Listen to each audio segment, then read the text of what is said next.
ठीक है। उसके बाद बताया था कि यूनिफिकेशन क्या होता है, माइक्रोस्कोपिक और माइक्रोस्कोपिक लेवल पे क्या डिफरेंस है। ठीक है। उसके बाद माइक्रोस्कोपिक क्लासिकल मैकेनिक्स जो आता है वो माइक्रोस्कोपिक के लिए आता है, और माइक्रोस्कोपिक के लिए क्वांटम मैकेनिक्स, ये चीज बताया था। फंडामेंटल फोर्सेस नेचर में कितने हैं ये भी बता दिया था। ठीक है। उसके बाद कंजर्वेशन लॉ फिजिक्स में कहाँ कहाँ पे आता है और इसका क्या इंपॉर्टेंस है बताया था, और ये किस किस चैप्टर में यूज होने वाला है। फिर उसके बाद यूनिट्स एंड डायमेंशन शुरू किया था, जिसमें कितने टाइप के सिस्टम होते हैं, FPS system, CGS system, MKS system. उसके बाद ये बेस क्वांटिटीज कौन कौन से हैं। ठीक है। फंडामेंटल, डेराइव्ड और सप्लीमेंट्री यूनिट्स क्या होते हैं, ये चीज हमने डिस्कस किया था। ठीक है। उसके बाद एप्लीकेशन हम लोग को डिस्कस करना था आज। ठीक है। एप्लीकेशन हमें डिस्कस करना था आज, और उसके बाद वो कॉम्पिटिटिव एग्जाम के लिए क्या होगा स्ट्रेटजी, क्या होगा प्लानिंग, वो एक बार मैंने बताया था, लास्ट वाला पीडीएफ दिखाया था कि अगर ऐसे हम लोग नोट्स को प्रिपेयर कर ले, जो जितने टाइप के क्वेश्चंस आते हैं उसके हिसाब से, तो फिर हमें पहले से गोल डिसाइड रहेगा कि हाँ इसी डायरेक्शन में प्रिपरेशन करना है, इसमें क्या इंपॉर्टेंट है, स्कूल वालों के लिए क्या इंपॉर्टेंट है, और कॉम्पिटिटिव एग्जाम में क्या पूछते हैं। ठीक है। थोड़ा सा डिफरेंस है दोनों में। ठीक है। तो अभी हम लोग आ रहे हैं एप्लीकेशन में। ठीक है। एप्लीकेशन, पहला एप्लीकेशन यूनिट डायमेंशन का, और बहुत सारे क्वेश्चंस भी होंगे, अभी मैं शेयर करूंगा इसका डीपीपी। ठीक है। Application of dimension.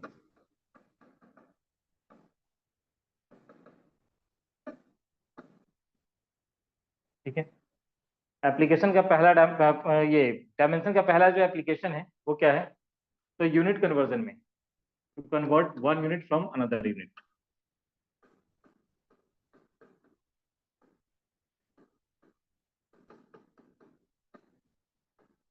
एक यूनिट से दूसरे यूनिट में अगर जाना है, ठीक है, तो उसमें हम लोग डायमेंशन एनालिसिस का हेल्प कैसे लेंगे, किस तरह से डायमेंशन एनालिसिस से कर सकते हैं क्वेश्चन को, वो देखेंगे।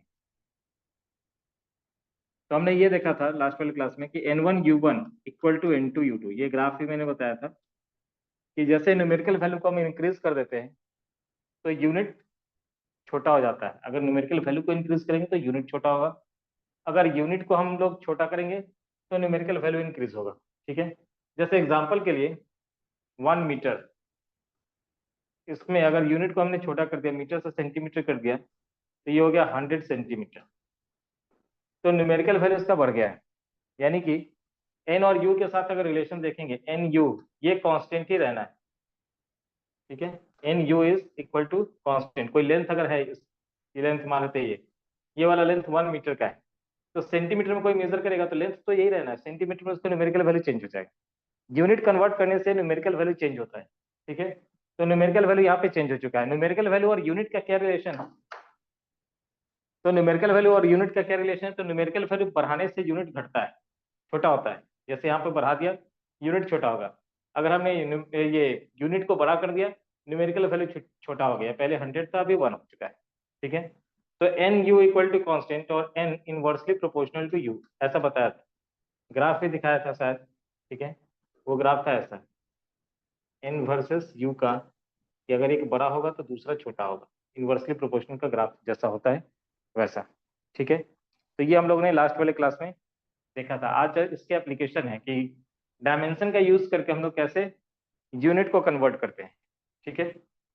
तो यूनिट कन्वर्शन में डायमेंशन का क्या एप्लीकेशन है, तो हमें इस तरह से लिखना है, N1U1 equal to N2U2, N1U1 equal to N2U2, और N2 इक्वल टू क्या लिख देंगे, N1U1 बाई U2।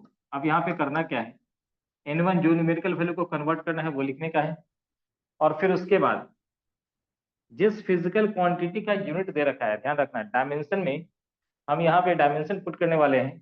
ठीक है।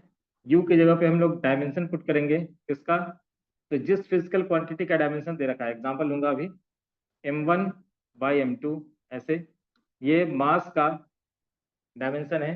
M1 belongs to first unit में मास का जो वैल्यू है वो पुट किया जाएगा, M2 सेकेंड यूनिट में जो मास का वैल्यू है वो पुट किया जाएगा। ठीक है। उसके बाद तो इस पे पावर क्या है अभी हमें नहीं पता, क्योंकि ये किस फिजिकल क्वांटिटी को बिलोंग करता है ये अभी हमें नहीं पता। ठीक है, अगर ये फोर्स को बिलोंग कर रहा होगा, जैसे न्यूटन अगर लिखेंगे, न्यूटन से डाइन में अगर जाना है तो यहाँ पे एम पे पावर जो लिखेंगे वो 1 लिखेंगे, क्योंकि जो फोर्स का हम लोग डायमेंशन जानते हैं, फोर्स का डायमेंशन क्या होता है, ml t - 2। ठीक है, तो अभी हमें नहीं पता कि ये किस फिजिकल क्वांटिटी को बिलोंग कर रहा है, इसलिए जनरलाइज रिजल्ट में लिख रहा हूँ इधर, L1/L2 to the power b और T1/T2 to the power c।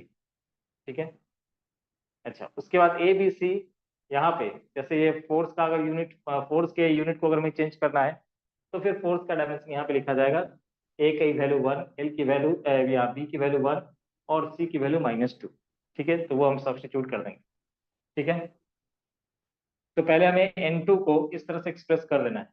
ठीक है, एक्सप्रेस करने के बाद जैसे एग्जांपल लेते हैं, convert 1 newton into dyne, dyne में कन्वर्ट करना है, डाई ऑब्वियसली सीजीएस यूनिट है, ये सीजीएस यूनिट में कन्वर्ट करना है, और ये कौन सा है, एसआई यूनिट है या एमकेएस।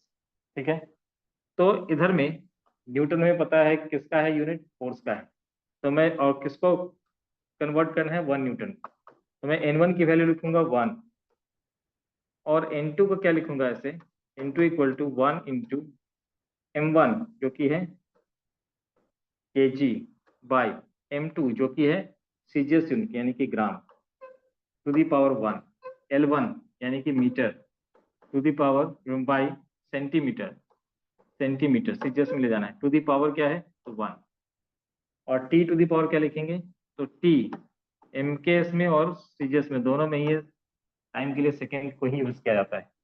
ठीक है, टू दी पावर -2।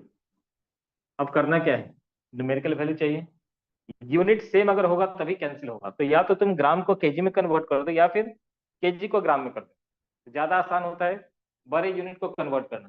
ठीक है, तो बड़ा यूनिट केजी है, तो केजी को अगर हम ग्राम में लिख देते हैं तो ऐसा हो जाना है 1000 ग्राम बाई ग्राम, ये 100 सेंटीमीटर बाई सेंटीमीटर, और ये सेकेंड बाई सेकेंड है, ये तो कैंसिल हो जाना है, जो सेंटीमीटर कैंसिल, ग्राम कैंसिल, तो बचा क्या, 1000 × 100।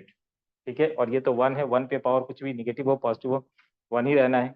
ठीक है, तो ये पूरा 1 है, ये 100 और ये 1000, यानी N2 की वैल्यू 10⁵। तो N2 = 10⁵ टाइम, 10⁵ न्यूमेरिकल वैल्यू आ गया, तो हम कह सकते हैं कि 1 न्यूटन = 10⁵ टाइम। ठीक है, 1 न्यूटन = 10⁵ टाइम, तो 1 न्यूटन को कन्वर्ट करके हम लोगों ने टाइम। ठीक है, नोट कर लो इसको फटाफट।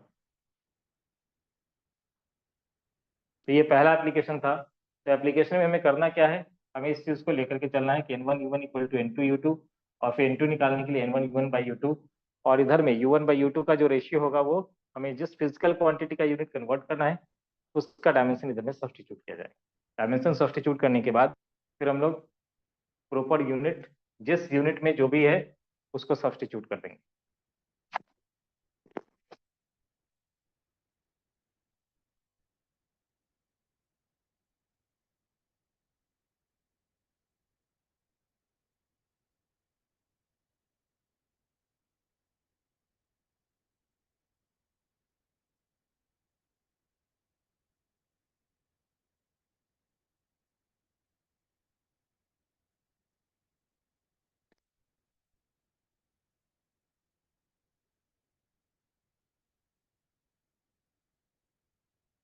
देखो यहाँ पे डीपीपी में अगर तुम जाओगे उधर में ये असाइनमेंट में, तो असाइनमेंट में तुम्हें DPP1 DPP2 दिख रहा होगा डायमेंशनल फार्मूला, और DPP3 है या नहीं है एक बार देख लेना, DPP3 दिख रहा है क्या, असाइनमेंट में दिख रहा है DPP3 डायमेंशन का, वहीं से एक क्वेश्चन लेना है हमें, पूछ रहा हो तो बोला करो उधर से, देखा ही नहीं है इन लोगों ने। बैच में चले जाओ, अपने बैच में जाओ। ठीक है, बैच में तुम्हारा नंबर ऐड किया होगा तो दिख रहा होगा, और बैच में जाने के बाद देखो उधर में कि असाइनमेंट दिख रहा है कि नहीं दिख रहा है।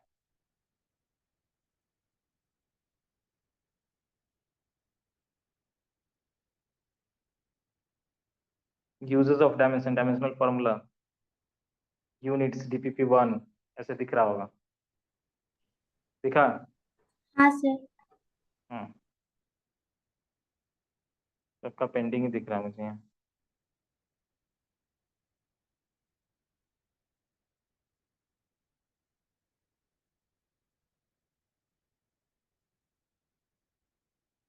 यही पेंडिंग ही दिख रहा है। चलो कोई बात नहीं। ठीक है, मैं वहीं से एक क्वेश्चन ले रहा हूँ। ठीक है,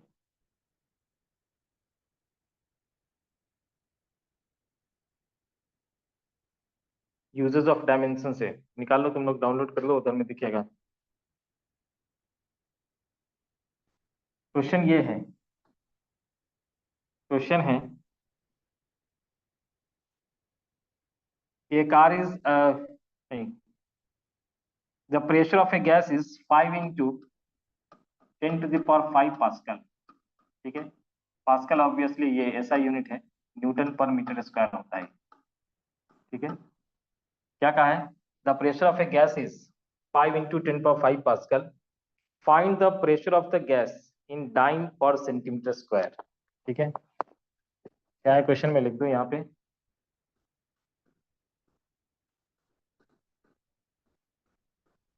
the pressure of the gas, the pressure of a gas is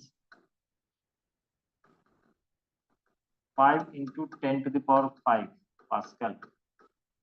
ठीक है, find the pressure of the gas in dyne per centimeter square, find the pressure of the gas,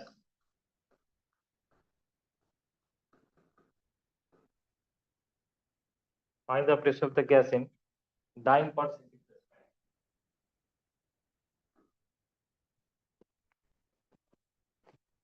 in dyne per centimeter square। इसमें convert करना है। देखो दो तरीके से convert कर सकते हैं। जब क्वेश्चन में कुछ लिखे नहीं, ठीक है, क्वेश्चन में कुछ मेंशन नहीं करे, जैसे यहाँ पे मेंशन नहीं किया कि हाँ तुम्हें डायमेंशनल फार्मूला से ही बनाना है। स्कूल में आएगा तो उनका पर्पस यही होता है कि वो डायमेंशनल फार्मूला से ही बनाए। ठीक है, लेकिन कॉम्पिटिटिव एग्जाम में जब ये क्वेश्चन आता है तो उनका पर्पस ये नहीं होता कि आप डायमेंशन से बनाए या किसी अदर मेथड से बनाए। आंसर सही होना चाहिए, अगर सही ऑप्शन टिक किया तो उसके लिए मार्क्स मिलेंगे। ठीक है, तो जो ऑप्शन है यहाँ पे जो मैं लिख दे रहा हूँ, पहला वाला ऑप्शन है 10⁵, दूसरा वाला है 5 × 10⁶। जिनका हो गया होगा बता देना मुझे आंसर। ठीक है, 10⁶ है तीसरा वाला, और जो चौथा ऑप्शन है वो है 5 × 10⁵। ठीक है, ये ऑप्शन दिए गए। अब इसको करने के लिए दो मेथड है। एक तो तुम डायमेंशन एनालिसिस का एप्लीकेशन के लिए कर सकते हो, दूसरा है कि सीधा कन्वर्ट कर देते हैं। ठीक है, क्या है? तो जैसे ही मैं अनदर मेथड चल रहा हूँ, ठीक है, उसके बाद मैं आऊंगा डायमेंशन वाला। ठीक है, दूसरा मेथड जो है ये जल्दी आंसर देता है। ठीक है, इसलिए जानकारी होनी चाहिए। क्या है? 5 × 10⁵ पास्कल मतलब हो गया न्यूटन पर मीटर स्क्वायर। इसी को हमें कन्वर्ट करना है। तो मैं क्या करूंगा, जैसे सिंपल यूनिटी मेथड से तुम लोग करते आए हो पहले भी, न्यूटन को कन्वर्ट कर देते हैं डाइन में। 1 न्यूटन इक्वल टू 10⁵ डाइन, जिसको ये मालूम है वो तुरंत यहाँ पे 10⁵ लिख देंगे। और मीटर को सेंटीमीटर में कन्वर्ट करना है। 1 मीटर इक्वल टू 100 सेंटीमीटर, तो 100 एक मीटर के लिए एक और मीटर है, तो 100 × 100। ठीक है, तो ये पूरा 4 कैंसिल हो गया ऐसे, तो 5 × 10⁶ ये आंसर आ गया। ठीक है, ऑब्जेक्टिव में तो काम कर जाएगा, लेकिन जब स्कूल वाले पूछेंगे तो उनका पर्पस यही होता है कि वो डायमेंशन एनालिसिस जो सीखा है उसका एप्लीकेशन उनको दिखना चाहिए। तो एक दूसरा मेथड भी है, कौन सा? डायमेंशन एनालिसिस वाला। तो क्या लिखेंगे?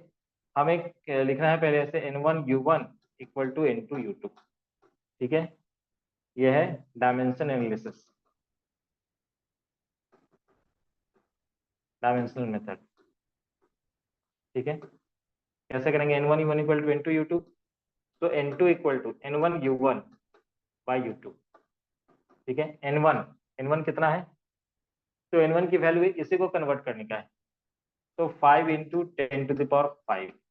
दूसरा जो यूनिट दिख रहा है हमें वो प्रेशर का यूनिट दिख रहा है, तो यहाँ पे जो डायमेंशन हमें लिखना है वो प्रेशर का डायमेंशन, तो प्रेशर होता है force by area, force is mlt-2 by area is L2, ये कैंसिल, L बचा, ये ऊपर चला जाएगा, ml-1 t-2, ये आ चुका है।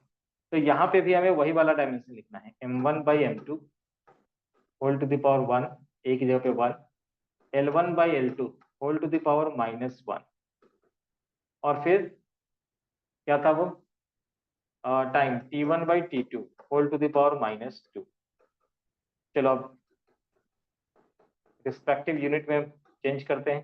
M2 होता है जिसमें हमें चेंज करना है, तो हमें CGS में चेंज करना है, ठीक है, डाइन पर सेंटीमीटर स्क्वायर है, तो M2 L2 T2 नीचे लिखा जाएगा, और M1 जो ऑलरेडी दे रखा है, तो M1 है SI यूनिट में, तो ये हो जाएगा kg, नीचे हो जाएगा ग्राम, L1/L2 ये है मीटर, ये हो जाएगा सेंटीमीटर, T1/T2 सेकेंड, ठीक है।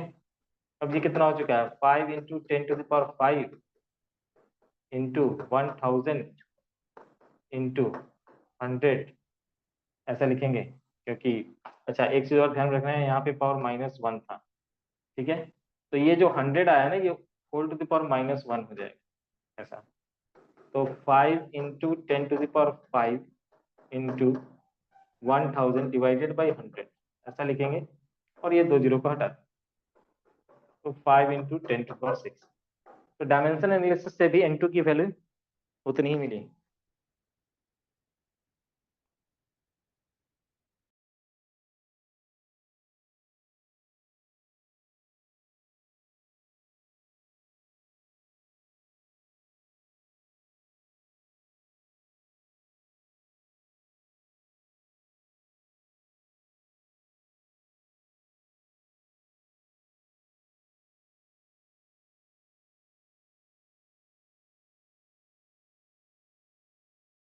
सर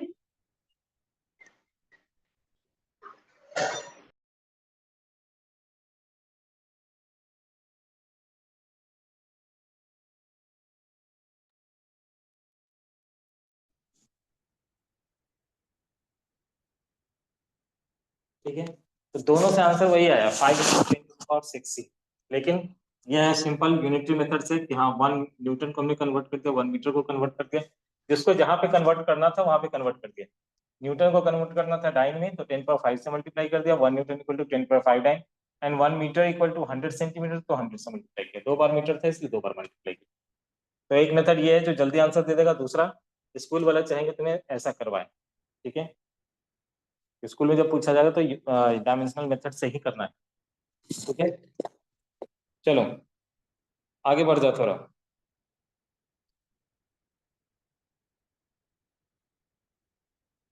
उसी तरह से यहाँ पे 10/20 कैलोरी इंटू अर्ग, तो 10/20 1 कैलोरी इंटू अर्ग, 1 कैलोरी का पता है हमें जूल में वैल्यू, और जूल का कन्वर्जन हम जानते हैं। देखो यहाँ पे ये क्वेश्चन कैसा पूछा है इन्होंने, ठीक है, फाइंड द वैल्यू ऑफ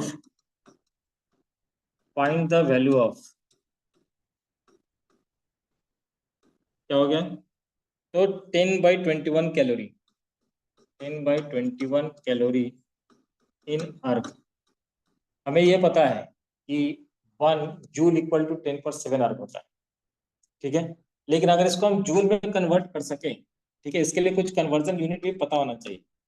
तो कन्वर्जन यूनिट क्या है, 1 कैलोरी इक्वल टू 4.186 या 4.2 लिख सकते हैं अप्रोक्सीमेटली, क्योंकि ये 21 दिख रहा है मुझे, तो मैं यहाँ उसको कट करने के लिए 42 लिखूंगा। 4.186 होता है, लेकिन मैं 4.2 जूल लिख रहा हूँ।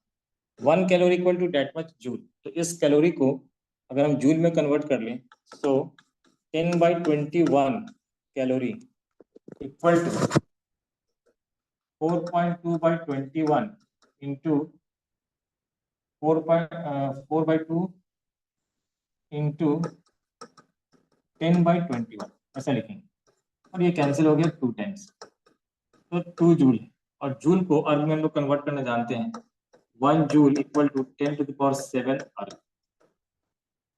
ठीक है, तो 2 जूल इक्वल टू कितना हो जाएगा, 2 इंटू 10⁷। तो पूछा गया था कि दैट मच कैलोरी कितने अर्थ इक्वल है, तो 2 इंटू 10⁷। अब देखो यहाँ पे ऑप्शंस में है तुम्हारे पास 2 इंटू 10⁵, 10⁷, 2 इंटू 10⁶, 2 इंटू 10⁷। तो लास्ट वाला ऑप्शन जो है वो करेक्ट है। मैं डायमेंशन DPP3 की बात कर रहा हूँ। अब ऐसे क्वेश्चन में लोग फंसते हैं, जो क्वेश्चन नंबर 4 है। ठीक है, क्वेश्चन नंबर 4 देखना, क्वेश्चन नंबर 4 सब लोगों के पास है या नहीं है? अरे क्वेश्चन दिख रहा है सर, दिख रहा है। क्या है क्वेश्चन, बोलो तो। पर क्या बोलूं सर? द हाँ। Unit of length is 5 centimetre, unit hmm, of mass is 100 ठीक ग्राम। है, चलो। हम्म। हम्म, क्या बोला गया है? सर, हाँ, सर एक बार वो वाला स्लाइड दिखाइए ना। पीछे वाला। हाँ सर, हमें ये सब का वैल्यू कैसे पता चलेगा कि 1 जूल का इतना अर्ज है या 1 न्यूटन का आई मीन इतना डाइन है, ये सब। वो कुछ स्टैंडर्ड वैल्यू है, जैसे कैलोरी का कन्वर्जन, ये तुम लोगों ने पहले पढ़ा होगा या फिर आगे भी ये बहुत फ्रिक्वेंटली यूज होगा हीट वाले चैप्टर में, थर्मोडायनामिक्स वाले चैप्टर में बहुत फ्रिक्वेंटली एक कैलोरी का कन्वर्जन जूल में, क्योंकि वो लोग देंगे कैलोरी में, लेकिन हम लोग कैलकुलेशन करेंगे फिजिक्स में, जो भी कैलकुलेशन होगा वो SI यूनिट में होगा, तो जूल में कैलकुलेशन करना। तो 4.86 ये गिवन वैल्यू है 1 कैलोरी का। जैसे 1 किलोमीटर के लिए 1000 मीटर, ये तो यूज करते करते याद हो गया ना। ठीक है, इसलिए कुछ और भी स्टैंडर्ड यूनिट याद हो जाएंगे। ठीक है, अभी के लिए वो। और एक चीज और बता दूं कि जब कॉम्पिटिटिव एग्जाम में आएगा, तो छोटा से छोटा यूनिट भी वो दे देते हैं। जैसे ये अगर तुम्हें नहीं पता होगा तो वो वहाँ पे एक्स्ट्रा इन्फॉर्मेशन, ये जो भी गिवन इन्फॉर्मेशन वो दे देंगे। ठीक है, कि 1 कैलोरी इक्वल टू 4.2 जूल होता है, ये क्वेश्चन में मेंशन कर दिया जाएगा। ठीक है, तो इसके लिए टेंशन लेने का जरूरत नहीं, और ये ग्रेजुअली प्रिपेयर भी हो जाएगा। ठीक है, अभी के लिए अगर तुम्हें चाहिए कि हाँ अभी के लिए मुझे कहाँ से मिलेगा, तो उसके लिए मैं एक टेबल प्रोवाइड कर दूंगा। वो तुम देख करके शुरू में इनिशियली कर सकते हो, लेकिन बाद में याद हो जाएगा। ठीक है, ठीक है सर, वो टेबल आप दे वो दीजिएगा। टेबल मैं प्रोवाइड कर दूंगा। यूनिट कन्वर्जन वाला टेबल मैं प्रोवाइड कर दूंगा। ठीक है, ये हो गया। अच्छा, एक क्वेश्चन है अभी इसके बाद वाला, जो मैंने कहा कि यहाँ पे स्टूडेंट लोग अटकते हैं। ठीक है, अभी तक सिंपल कन्वर्जन, तो इसमें सिंपल कन्वर्जन करने से नहीं होगा। ठीक है, 4, question number 4, the unit of length is 5 centimetre. अब बोल दिया कि 5 सेंटीमीटर को तुम्हें 1 यूनिट लेंथ लेना है। The unit of length is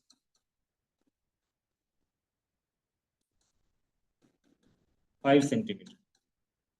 ठीक है, उसके बाद unit of mass is 100 gram. Unit of mass is 100 ग्राम। ठीक है, and unit of time is 0.01 second. Unit of time is 0.01 second. इसको उन्होंने यूनिट बनाया है किसी सिस्टम में। ठीक है, how many Newton will the unit of force contain? How many Newton will the unit of force contain? अब force के अंदर कितना न्यूटन होगा वो बताना है। How many newtons will the unit of force contain? Unit force का unit क्या होता है? अगर हमने मास को, लेंथ के यूनिट को 5 सेंटीमीटर को 1 यूनिट ले लिया। ठीक है, और क्या है, यूनिट ऑफ मास को 100 ग्राम ले लिया। इस नए वाले सिस्टम में अगर मुझे न्यूमेरिकल वैल्यू पता करना हो किसका, 1 न्यूटन का। ठीक है, 1 न्यूटन का अगर मुझे न्यूमेरिकल वैल्यू पता करना हो कि अगर हमने लेंथ को 5 सेंटीमीटर को एक यूनिट बना दिया, 100 ग्राम को एक यूनिट बना दिया मास के लिए, और 0.0 सेकेंड को 1 सेकेंड बना दिया, तो बताओ कि इसमें कितने न्यूटन्स आ जाएंगे। इनटू हमें कैलकुलेट करना है, क्या करेंगे?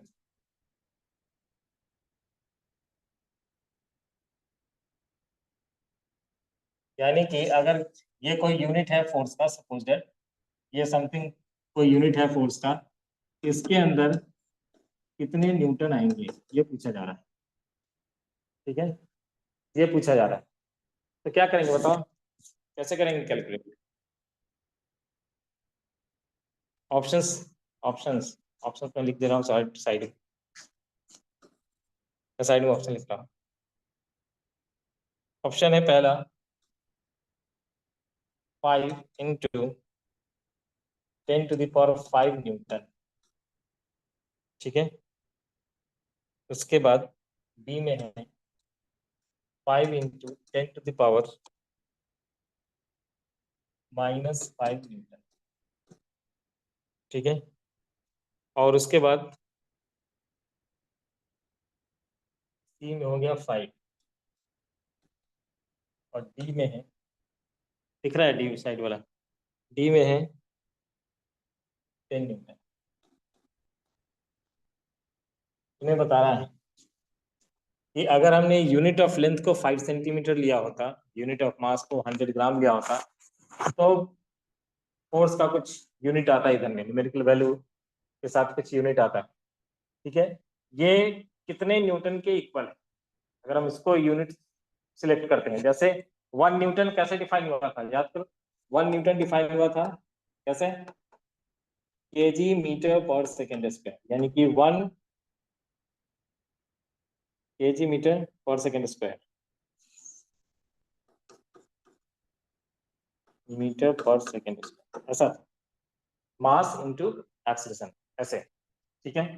तो इसमें कहा गया था कैसे कि 1 केजी के ऑब्जेक्ट में 1 मीटर पर सेकेंड स्क्वायर का एक्सीलरेशन प्रोड्यूस करने के लिए जो amount of force required that is 1 Newton, ठीक है। तो यहाँ पे केजी को लिया था हमने यूनिट, मीटर को लिया था हमने लेंथ का यूनिट, और सेकेंड लिया था हमने टाइम का यूनिट, ठीक है। अब कहा गया कि अगर हमने यूनिट ऑफ लेंथ को 5 सेंटीमीटर लिया, यूनिट ऑफ मास को 100 ग्राम लिया, और यूनिट ऑफ टाइम को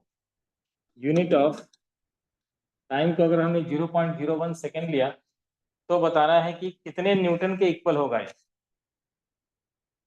बताओ क्या होगा, कितने न्यूटन के इक्वल होगा, कितने न्यूटन के इक्वल होगा। ऑप्शन, चारों ऑप्शन लिखा हुआ है वहाँ।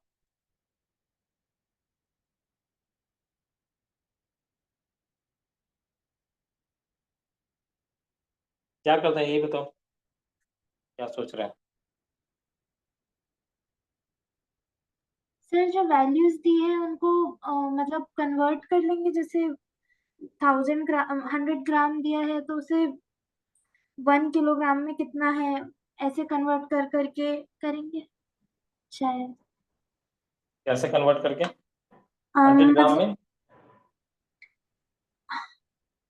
जैसे मैं एक्सप्लेन नहीं कर पा रही सर, मैं एक बार सॉल्व करके बताऊं। हाँ ठीक है बताओ, हाँ चलो बताओ।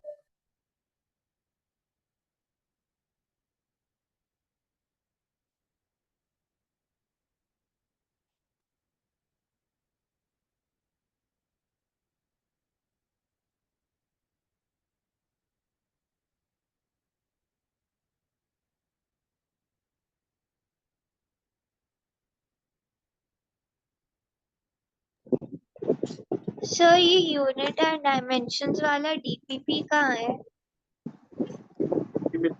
नहीं था वो, बैच में ऐप को करो, और वहाँ पे दिख रहा होगा ये डायमेंशन एनालिसिस DPP3 सबसे ऊपर में जो दिख रहा होगा, असाइनमेंट में जाकर के देखना, डाउनलोड करना पड़ेगा। बैच में जाओ, अपने बैच में जाओ, 11th वाला बैच असाइंड है तुम्हें, मिला? अगर नहीं मिला तो मैं व्हाट्सएप पे ये सेंड कर दूंगा, लेकिन बैच में सब कुछ अपडेट किया जाता है।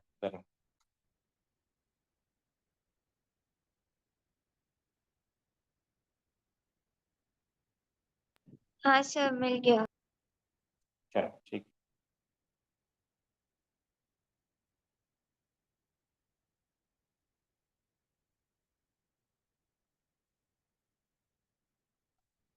ये जस्ट उल्टा ये क्वेश्चन पूछा है इन्होंने, जस्ट उल्टा। न्यूटन में अगर होता और इस सिस्टम में पूछा जाता तो अलग हो जाता। तो एक काम करो, पहले तुम लिख लो इसको, N1U1 equal to N2U2। Try कर रहे हैं अगर कोई तो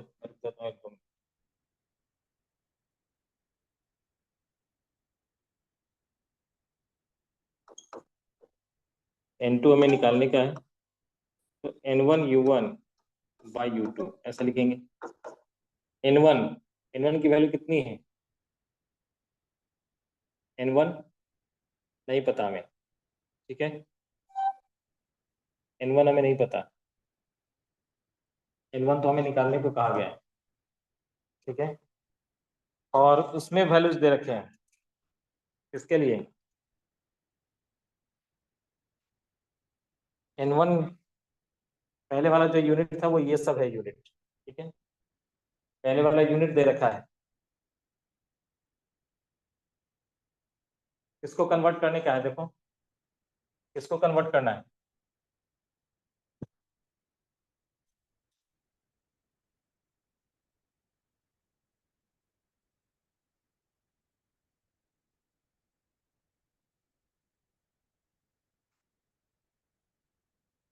अरे फोर्स लिखा हुआ है, बोल भी नहीं पा रहे।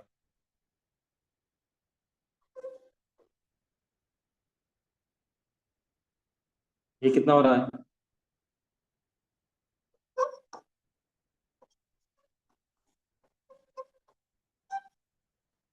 Whole to the power 1 L1 by L2 whole to the power MLT minus 2 whole to the power 2। अब बताओ जो वैल्यूज दिए गए हैं यहाँ पे, वो कितना वैल्यू दिया गया है? M1 का 100 ग्राम, 100 ग्राम दिया गया है ना? हाँ सर। 100 ग्राम, ठीक है, 100 ग्राम। N1 का वैल्यू, N1 तो कुछ स्पेसिफिक बताया नहीं है यहाँ पे, हमें तो वैल्यूज इसके अंदर ही दिया गया है, इसको हटाओ, इसको 1 ले लेंगे हम, ठीक है। और N2 इक्वल टू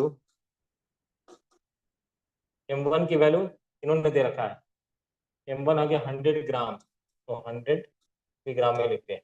कन्वर्ट करना है हमें न्यूटन में, न्यूटन में चाहिए हमें, तो जिसमें चाहिए उसका यूनिट हम नीचे लिखते हैं। उसके बाद क्या लिखा उन्होंने? लेंथ, लेंथ का दे रखा है कि 5 सेंटीमीटर को तुम्हें लेना है, तो 5 सेंटीमीटर डिवाइडेड बाय, यहाँ पे लिखेंगे मीटर, और उसके बाद 0.01 सेकेंड, और यहाँ पे 1 second to the power -2।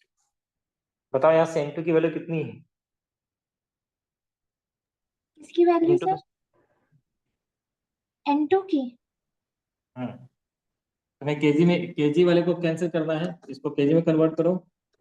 100 into 10 to the power -3 kg by kg, और ये 5 into 10 to the power -2 by, ये मीटर, ये भी मीटर, और ये सेकेंड कर 1/100 हो जाएगा, 1/100 to the power -2, ठीक है, दिख रहा है? हाँ सर। बस यहाँ से तुम्हें N2 कैलकुलेट कर लेना कितना होना, तो ये वैल्यू कितना हो जाएगा? 1/kg, kg cancel, metre cancel, second तो पहले ही कैंसिल हो चुका है, ठीक है। तो बचा क्या है? 1/10 इंटू 5/100 इंटू, ये क्या हो चुका है उल्टा होकर के, यानी कि होल टू द पावर -2, तो ये ऊपर में जाकर मल्टीप्लाई होगा, 100 इंटू 100।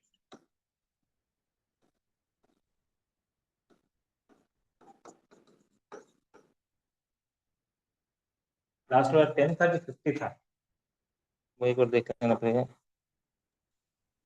क्या सर? लास्ट वाला 10 था कि 50 था? लास्ट वाला 10 था। 10 to the power -2, ठीक है।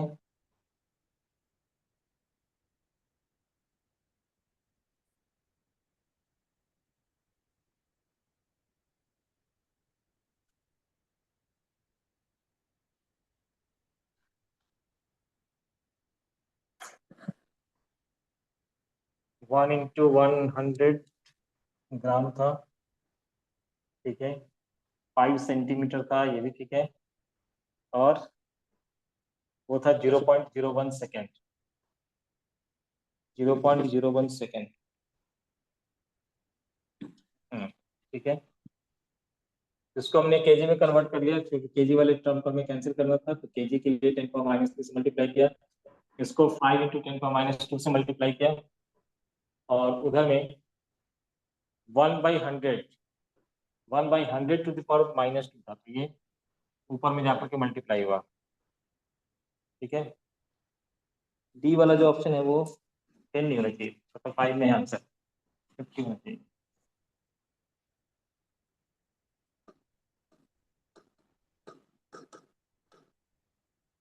ठीक है, तो उसमें इस तरह से हमें कैलकुलेट करना है, N1U1 = N2U2।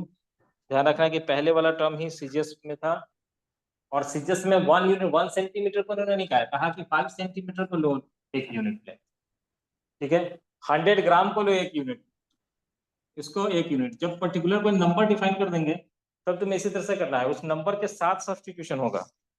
ठीक है, M1 M2 और L1 L2 ये सब जब हम लोग सब्स्टिट्यूट करेंगे, तो अगर उन्होंने पहले से कोई प्री डिफाइन कर रखा है कि हाँ इसी को लेना है 1 यूनिट, जैसे यहाँ पे क्या दिया कि लेंथ को लेना है 5 सेंटीमीटर को 1 यूनिट लेना है, तो जब हम यहाँ पहले वाले यूनिट में अगर हम L को पुट कर रहे होंगे, तो जो न्यूमेरिकल वैल्यू दे रखा है उसके साथ हमें ये सब्स्टिट्यूशन करना पड़ेगा।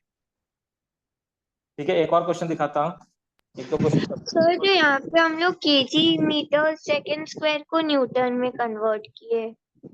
हाँ, नहीं न्यूटन में कन्वर्ट करने के लिए हमारे पास केजी मीटर पर सेकंड स्क्वायर का यूनिट होना चाहिए, अभी तो न्यूटन में कन्वर्ट होता है। ये देखा कि ये फोर्स का यूनिट है, तो फोर्स का पहले हमने लिख दिया अंदर में mL/G⁻², और पहले वाला जो यूनिट था N1 जो उन्होंने पहले से डिफाइन कर रखा था, वो कह रखा था कि तुम इसको लो यूनिट, इसको यूनिट लेना है, इसको लेंथ को लेना है 5 सेंटीमीटर, तो लेंथ की जगह पे 5 सेंटीमीटर पुट किया। कहा कि मास को तुम्हें लेना है, यूनिट ऑफ मास 100 ग्राम को 1 यूनिट लेना है, तो यहाँ पे हम लोगों ने m की जगह पे 100 ग्राम को ले लिया, और इसका 0.01 सेकेंड को कहा कि यूनिट ऑफ सेकेंड लेना है, तो वो ले लिया। और कन्वर्ट हमें किसमें करना था, जिसमें कन्वर्ट करना होता है न्यूटन में हमें कन्वर्ट करना था, न्यूटन में पूछा गया था, तो जिसमें कन्वर्ट करना होता है उसका डायमेंशन हम नीचे लिखते हैं। ठीक है, उसका यूनिट नीचे लिखते हैं, तो न्यूटन में जो न्यूटन तो ऐसा ही यूनिट है, इसमें केजी, मास के लिए केजी, लेंथ के लिए मीटर, और टाइम के लिए सेकंड यूज होता है, तो वही चीज यूज किया मैंने यहाँ पे। और उसके बाद ऊपर वाले टर्म हमें कैंसिल करना है। ठीक है, क्योंकि ग्राम है उधर में, ऊपर में ये केजी में अगर कन्वर्ट करेंगे तो 10⁻³ केजी होगा, तभी ये कैंसिल होगा। उसके बाद ये मीटर है, ऊपर वाला सेंटीमीटर है, ये भी मीटर में जाएगा, तब ये मीटर कैंसिल होगा, मतलब यूनिट सब कैंसिल होना चाहिए। ये ऑलरेडी सेकंड में है, सिर्फ यहाँ पे डेसिमल हटाएंगे तो 100 आएगा, वही हुआ है इधर, और होल टू द पावर -2। ठीक है, तो इसका जो आंसर होना चाहिए दैट इज 50 न्यूटन। अच्छा जाएगा ये किसके इक्वल है, तो कहेंगे 50 न्यूटन के इक्वल। एक और क्वेश्चन दे रहा हूँ, प्रेशर का डायमेंशन तो ml-1 T-2 होता है। पूछा गया ना, न्यूटन पूछा, ये पूछा गया है, प्रेशर पूछा गया है क्या, प्रेशर कहाँ पूछा गया है? मैंने लास्ट वाले ऑप्शन में करेक्शन किया कि सब 555 में है, लास्ट वाला 50 होना चाहिए, तभी ये क्योंकि आंसर 50 न्यूटन आ रहा।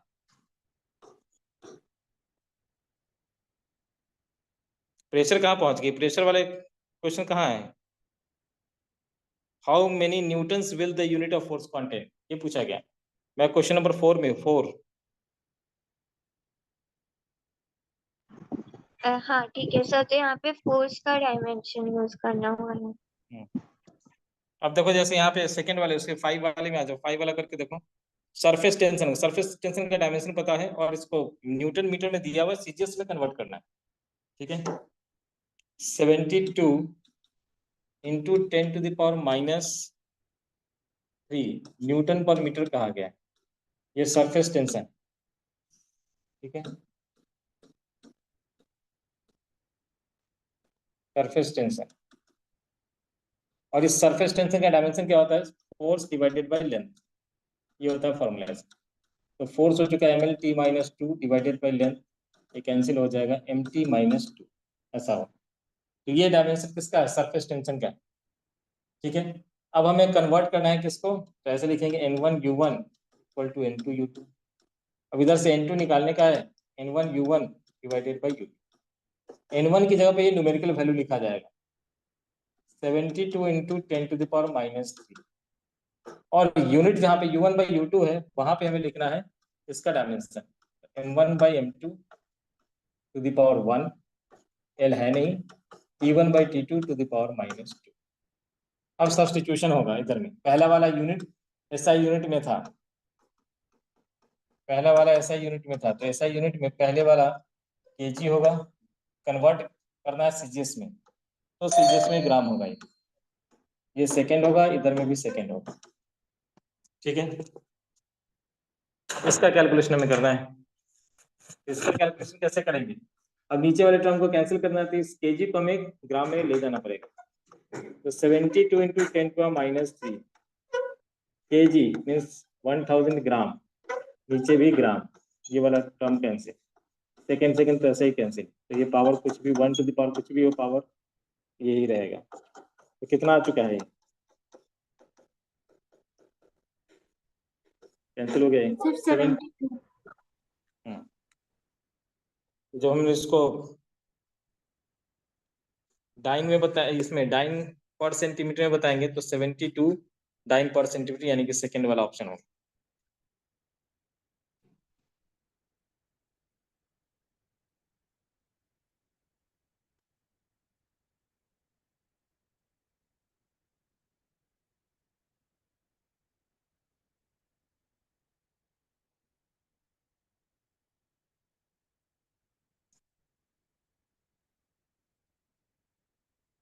ठीक है, तो ये पहला एप्लीकेशन था जिसमें हम लोग कन्वर्ट कर सकते हैं। ठीक है, एससी वर्मा में भी इससे रिलेटेड कुछ क्वेश्चंस है। एससी वर्मा में जो क्वेश्चन है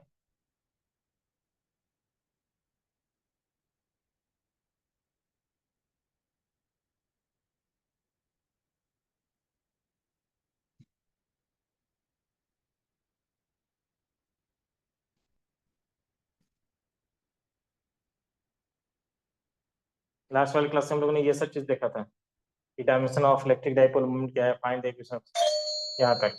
ठीक है, अब एससी में जो क्वेश्चन है वो है कि चलो 10 मीटर पर सेकेंड स्क्वायर को अगर सेंटीमीटर पर मिनट स्क्वायर में कन्वर्ट करते हैं, ठीक है, तो फिर कितना होगा? तो ये हमें पता है कि जो यूनिट है वो यूनिट किसका है? एक्सीलरेशन का यूनिट। तो डायमेंशन में पता होगा, ठीक है, कि एक्सीलरेशन के डायमेंशन को कन्वर्ट करना है। बताओ क्या हो जाएगा इसका आंसर, ट्राई करो। 10 मीटर पर सेकेंड स्क्वायर को सेंटीमीटर पर मिनट स्क्वायर में कन्वर्ट करना, ये क्वेश्चन है। उसके बाद फिर यहाँ पे है 7 वाला क्वेश्चन। ठीक है, उसके बाद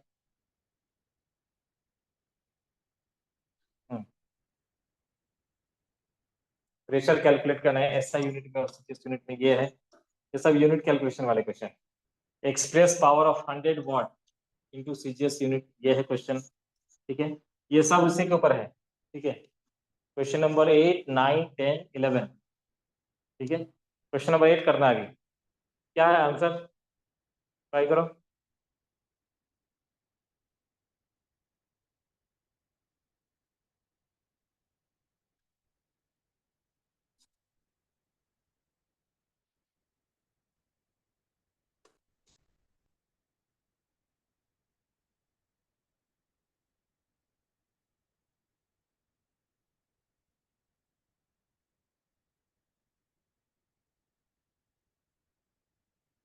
क्वेश्चन नंबर 9 के लिए मैं कहूंगा कि चलो कुछ इन्फॉर्मेशन दूंगा 9 के लिए, पहले क्वेश्चन नंबर 8 बताओ।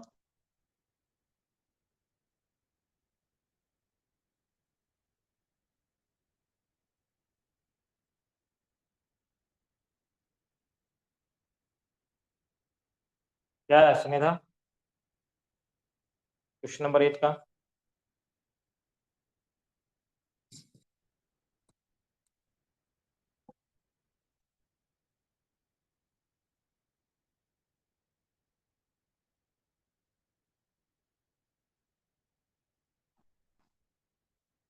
क्या है क्वेश्चन नंबर 8 का? आरुषि क्या है, पढ़ी रहे हैं क्या? अंकिता,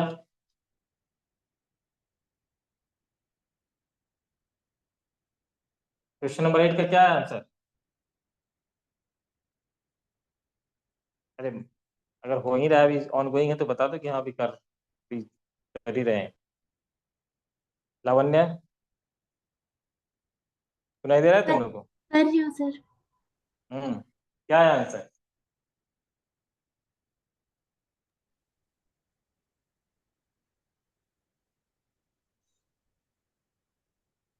कितना टाइम लगता है इन लोग? किसको कहा गया था कन्वर्ट करने के लिए? किसको कहा गया था? 10 मीटर पर सेकेंड स्क्वायर को सीजीएस यूनिट यानी कि सेंटीमीटर पर मिनट स्क्वायर में कन्वर्ट करना। ठीक है, दो रास्ते हैं तुम्हारे पास, एक डायमेंशनल एनालिसिस वाला, एक बिना डायमेंशनल एनालिसिस वाला। ठीक है, तो बिना डायमेंशनल एनालिसिस वाला करेंगे तो क्या लिखेंगे? 10 मीटर पर सेकेंड स्क्वायर ऐसे लिख दिया। 10 की जगह पे 10, मीटर की जगह मीटर को सेंटीमीटर में ले जाना तो 100 सेंटीमीटर। ठीक है, और नीचे में सेकेंड को ले जाना है किसमें? मिनट में। तो 1 सेकेंड के अंदर 1/60 मिनट होता है, तो मिनट में कन्वर्ट कर दिया, इसका स्क्वायर है तो मिनट का स्क्वायर हो जाए। ठीक है, ये कितना हो चुका है? 10 इंटू 100 इंटू ऊपर में चला जाएगा ये 60 इंटू 60, कितना रहा ये? 36। 1 2 36 इंटू 10 की पावर 3 4 5 6। 10 पावर 5, यानी कि 3.6 into 10 power 5 centimetre per minute square. इतना टाइम क्यों लगा? एक तो ये मेथड है, दूसरा मेथड है डायमेंशन एनालिसिस। स्कूल में आएगा तो ऐसे नहीं करना है, स्कूल में आएगा तो ऐसे करेंगे, n1u1 इक्वल टू n2u2। ठीक है, n1u1 इक्वल टू n2u2। अब कन्वर्ट किसको करना है? n2 equal to n1u1 by u2। n1 है 10, अच्छा u1 बाई u2 में हम क्या लिखेंगे? L1 बाई L2 और T1 by T2 to power -2। अब ये क्या हो चुका है? L1 बाई L2 की वैल्यू, L1 मीटर में था, नीचे में सेंटीमीटर में था, ये सेकेंड में था, ये सेकेंड। ठीक है, अच्छा नहीं, एक मिनट में था ना, सेकेंड सेकेंड में था, दूसरा वाला मिनट में। सेकेंड में था पहले वाला, दूसरे वाले को मिनट में कन्वर्ट करने का। ठीक है, गलत लिख दिया क्या मैंने कहीं? ठीक है,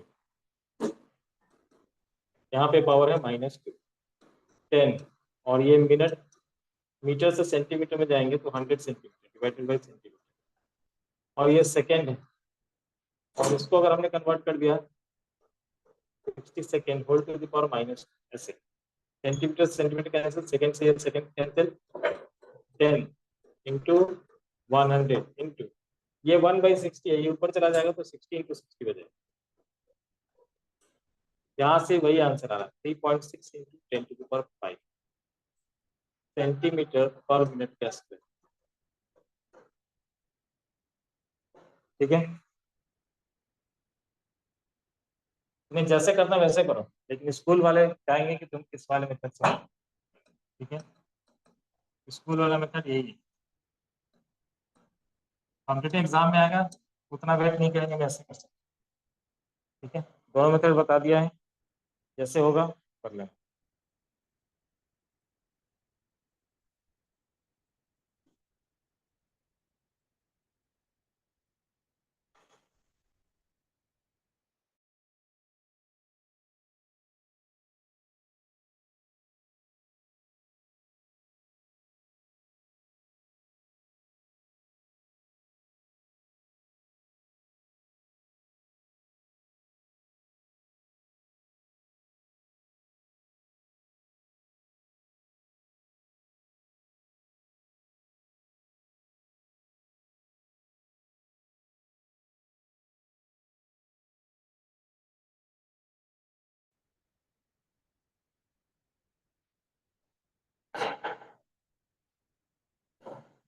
ठीक है, चलो एक क्वेश्चन है यहाँ पे 9 वाले के लिए। मैंने क्या कहा कि 9 वाले में तुम्हें कुछ इन्फॉर्मेशन, जैसे मैंने बताया था कि वो चार्ट में दे दूंगा। जैसे 1 माइल, 1 माइल किसके इक्वल है? 1.6 किलोमीटर के। 1 माइल इक्वल टू 1.6 किलोमीटर, ठीक है, और किलोमीटर को मीटर में ले जा सकते हैं 1000 से मल्टीप्लाई करके, तो 1600 मीटर अप्रोक्सीमेटली ये 1 माइल के इक्वल। तो average speed of a snail दे रखा है 0.02 माइल पर आवर है, ठीक है, आवर को कन्वर्ट कर सकते हैं सेकेंड में। और लियोपार्ड का दे रखा है 70 mile per hour, convert this speed in SI unit. SI unit में कहा है कन्वर्ट करने को, तो क्या करेंगे, 0.020 माइल्स को कन्वर्ट कर दो सीधा मीटर में, 1600 मीटर, ठीक है, माइल से कन्वर्ट होगा मीटर में, डिवाइडेड बाई आवर है, आवर को हम कर देंगे सेकेंड में, 1 आवर में 3600 सेकेंड, कैलकुलेट कर लो, यही आंसर, ठीक है। ये कैंसिल होगा किससे, 4 टाइम्स, ये 9 टाइम्स, तो कितना आ रहा है, 4 इंटू 2 8, 4 इंटू 2 नहीं 20, 80, 80 डिवाइडेड बाई 9000, ठीक है, यानी 8/900, जो भी आएगा वो आंसर होगा मीटर पर सेकेंड। फिर 70 माइल्स पर आवर है, तो 70 को भी उसी तरह से कन्वर्ट करना है, माइल को कन्वर्ट करने के लिए 1600 मीटर से मल्टीप्लाई करेंगे, आवर के लिए 3600, ठीक है।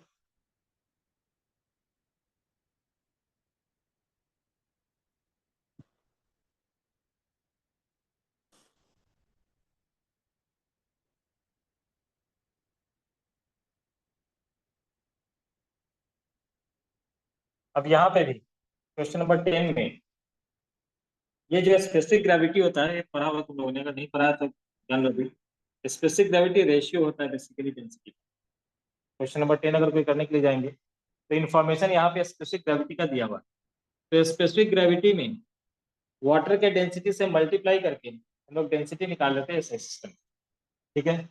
अगर सीजीएस में कहेंगे तो यही 1 ग्राम पर सेंटीमीटर क्यूब होगा, तो सीजीएस में 1 से मल्टीप्लाई करेंगे तो स्पेसिफिक ग्रेविटी का जो वैल्यू होता है सीजीएस में वही ग्राम पर सेंटीमीटर के साथ एकदम एग्जैक्टली सेम वैल्यू वही रहता है, मतलब क्योंकि यहाँ पे 1 से मल्टीप्लाई हो रहा है 1 ग्राम पर सेंटीमीटर, तो इसमें कोई फर्क पड़ेगा नहीं। तो डेंसिटी का जो वैल्यू है इधर में स्पेसिफिक ग्रेविटी जो दे रखा है उसमें 10⁻³ से मल्टीप्लाई कर देंगे तब इसका डेंसिटी मरकरी का आएगा। अब उन्होंने बोल दिया कि प्रेशर जो होता है वो इस तरह से डेंसिटी के टर्म में ऐसे मेजर किया जाता है, रो जी एच, जहाँ पे एच क्या है, हाइट है, रो क्या है, डेंसिटी है, और जी क्या है, acceleration due to gravity.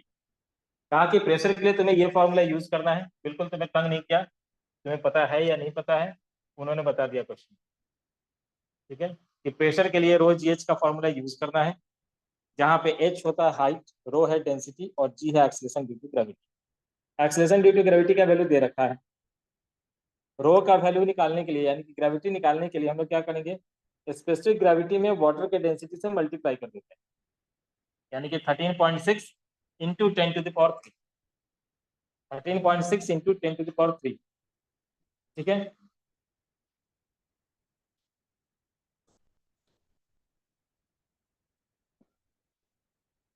13.6 into 10⁻³ और जी का वैल्यू तो हमें पता है, सर तो प्रेशर कैलकुलेट कर लो, P equal to rho g h, sir rho की जगह स्क्रीन नहीं दिख रही। 13.6 इंटू 10⁻³, जी की जगह पे 9.8, और एच का वैल्यू कितना है दे रखा है 75 सेंटीमीटर है, तो 75/100 मीटर में, तो ये जो कैलकुलेशन है वो एसआई यूनिट में आएगा, ठीक है। सर स्क्रीन दिखाई नहीं दे रहा। हम्म। और उसके बाद इसके बाद वाला सर जो है वो सीजीएस में कन्वर्ट करना है, तो सीजीएस में कन्वर्ट एक में अगर आ चुका है तो सीजीएस में कन्वर्ट करने के लिए या तो तुम डायमेंशनल एनालिसिस का हेल्प ले लो या फिर इसी वाले फॉर्मूला में सब कुछ सीजीएस यूनिट में सब्स्टिट्यूट कर दो। सर एक मिनट, ये कैमरा चला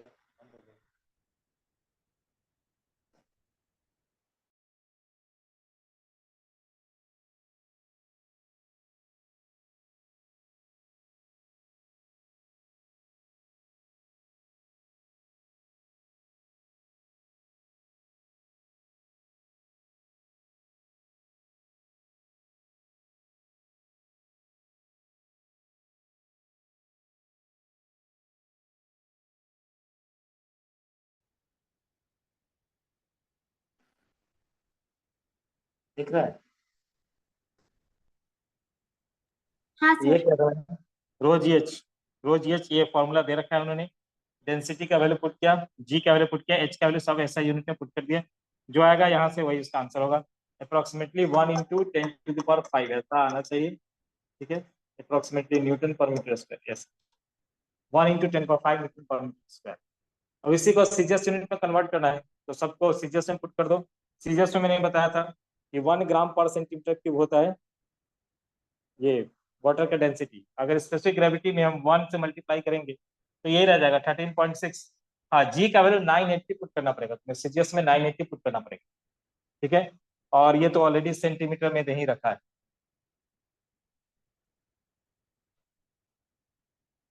क्लियर है? उसी तरह से पूछा, express the power of 100 watt bulb in CGS unit. CGS unit में तो पावर का डायमेंशन लिखना है और फिर कन्वर्ट कर देना है। दूसरा एक और क्वेश्चन है इसी तरह से, माइक्रो सेंचुरी, या ये यूनिटी मेथड से भी हो जाएगा। 100 मिनट का लेक्चर को अगर कहा कि फिजिक्स का लेक्चर प्रैक्टिकल जो होता है वो उसका ड्यूरेशन 100 मिनट का है। ठीक है, तो कहा इसको माइक्रो सेंचुरी ईयर में कन्वर्ट करो, माइक्रो सेंचुरी में कन्वर्ट करो।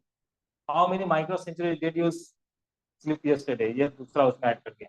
Express this period in micro century. 1 micro century कितना है? 10⁻⁻6 × 100 ईयर्स। ठीक है, तो सबसे पहला काम क्या करना है, इसके यूनिटरी मेथड्स बना ज्यादा आसान होगा।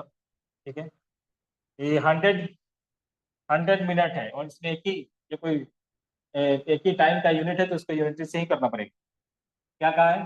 100 मिनट का ड्यूरेशन, 100 मिनट के ड्यूरेशन को हमें कन्वर्ट करना माइक्रो सेंचुरी में। 1 माइक्रो सेंचुरी को कितना लिखा?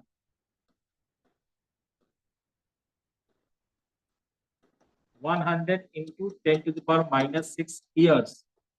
इसको कहा उन्होंने, इसको क्या कहा कि 1 माइक्रो सेंचुरी। 100 मिनट को कन्वर्ट करना है हमें, तो 100 मिनट को, या फिर हम इसको उल्टा करके लिखे ऐसे कि 100 × 10⁻⁻6 ईयर्स को हमने कहा 1 माइक्रो न्यू सेंचुरी। ठीक है, तो अगर मैंने 1 ईयर ले लिया यहाँ से, 1/100 × 10⁻⁻6 माइक्रो सेंचुरी ऐसा कहेंगे 1 ईयर के लिए। अब 100 मिनट को पहले ईयर में कन्वर्ट कर दो, फिर इस ड्यूरेशन को माइक्रो सेंचुरी में कन्वर्ट कर लेंगे। 100 मिनट को 100 × 1 मिनट था, ये मिनट को अगर हमने कन्वर्ट किया किसमें, मिनट को अगर हमने कन्वर्ट किया आवर्स में, तो 60 से डिवाइड कर दिया, और इस 60 100/60 ये आवर्स हो चुका है। अगर इसको हमने डे में कन्वर्ट किया तो 24 से डिवाइड किया, अगर इसको हमने ईयर्स में कन्वर्ट किया तो 365 से डिवाइड किया। तो 100 minute equal to this much year, इतने ईयर को हम कहते हैं 100 मिनट। ठीक है, अब यहाँ हमें पता है कि 1 ईयर का मतलब है दैट मच माइक्रो सेंचुरी, तो इतने ईयर का, तो 100 मिनट इक्वल टू इस पूरे में हमें इस नंबर से मल्टीप्लाई कर देना है। 100 × 1/60 × 1/24 × 1/365 × 1/100 × 10⁻⁻6। ठीक है, अब इसको कैलकुलेट कर लो कितना आ रहा है। 10⁻⁻6 को ऊपर ले जा सकते हैं, 100 × 10⁻⁻6 इज 10⁻⁻4, ऊपर ले जा सकते हैं, 10⁻4 हो जाएगा, और उसके बाद 100 से मल्टीप्लाई करना, इस पूरे से डिवाइड करना।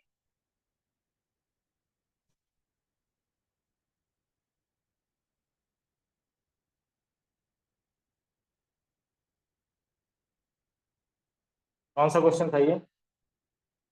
इससे विका कौन सा क्वेश्चन था ये? 12th question. हाँ, 12th क्वेश्चन। 12।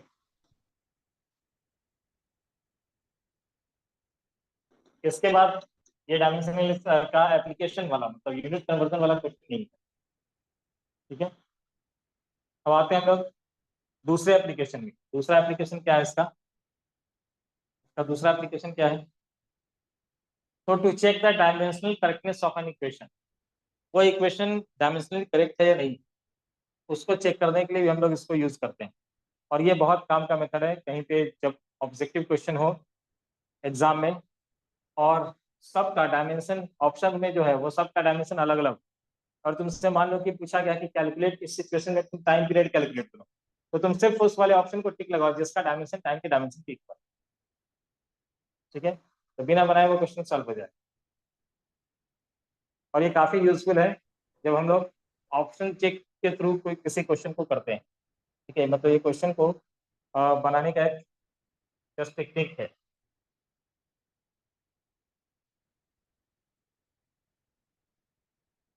11th के मैथ में मैंने तभी जस्ट अभी हाल ही में देखा है वो क्वेश्चन ऊपर, ये डायमेंशन में ही ये क्वेश्चन था ऐसा, डिफरेंट डिफरेंट पूरा सिचुएशन डिस्कस कर रखा है उन्होंने। सिर्फ पूछा उधर टाइम पूछा था ना, फ्रीक्वेंसी पूछा था, ऐसा ही कुछ। और उसमें सबके ऑप्शंस अलग अलग है, चारों ऑप्शन में कोई एक ही है जो टाइम को रिप्रेजेंट कर रहा होगा। सबको डायमेंशन में चेक करेंगे तो कोई एक ऑप्शन ही होगा जो टाइम को रिप्रेजेंट कर रहा होगा। ठीक है, तो आ जाते हैं एप्लीकेशन नंबर 2 में, सेकेंड एप्लीकेशन।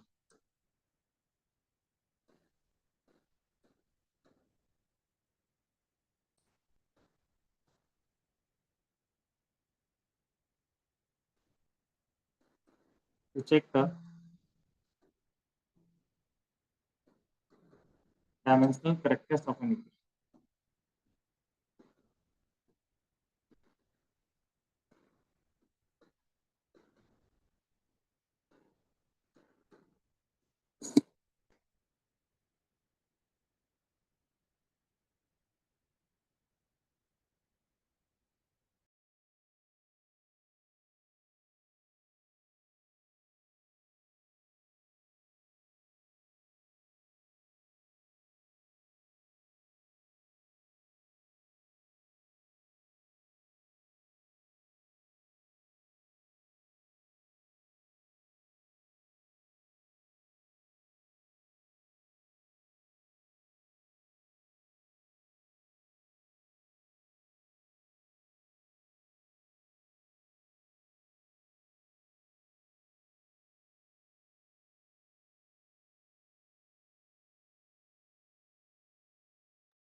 आएंगे किसका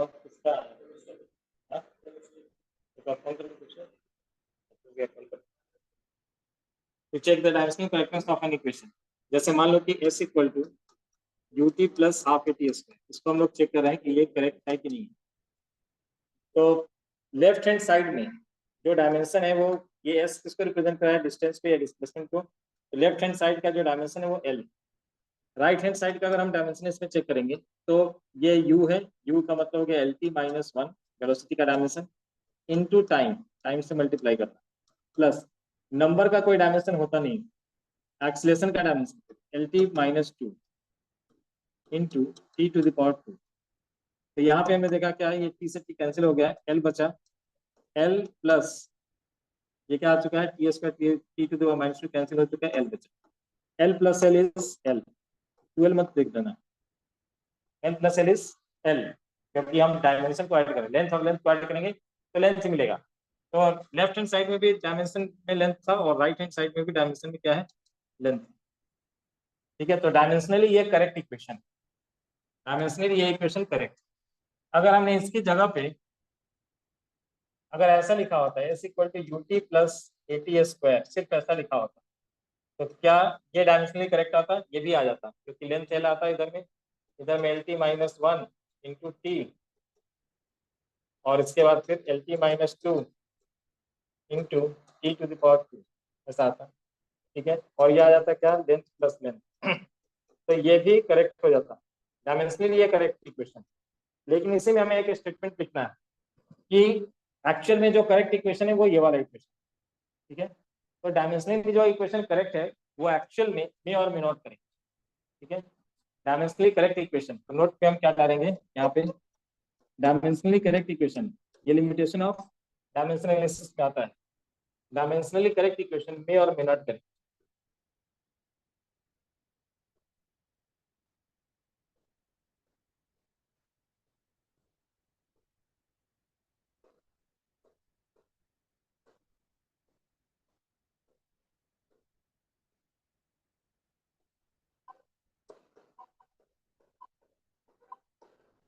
लेकिन जो इक्वेशन डायमेंशनली ही इनकरेक्ट हो जाए वो निश्चित रूप से गलत हो। तो dimensionally incorrect equation must be incorrect. ये पहला नोट पॉइंट था। सेकेंड नोट पॉइंट आएगा डायमेंशनली, मतलब कोई इक्वेशन है जिसका हमने लेफ्ट हैंड साइड का डायमेंशन देखा वो आ रहा है कुछ अलग और राइट हैंड साइड का डायमेंशन कुछ और आ गया, तो निश्चित रूप से वो इक्वेशन ही गलत। ठीक है, तो dimensionally incorrect equation must be incorrect.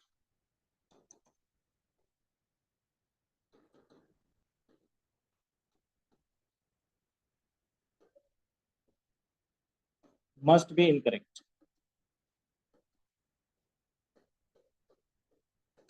Incorrect होगा।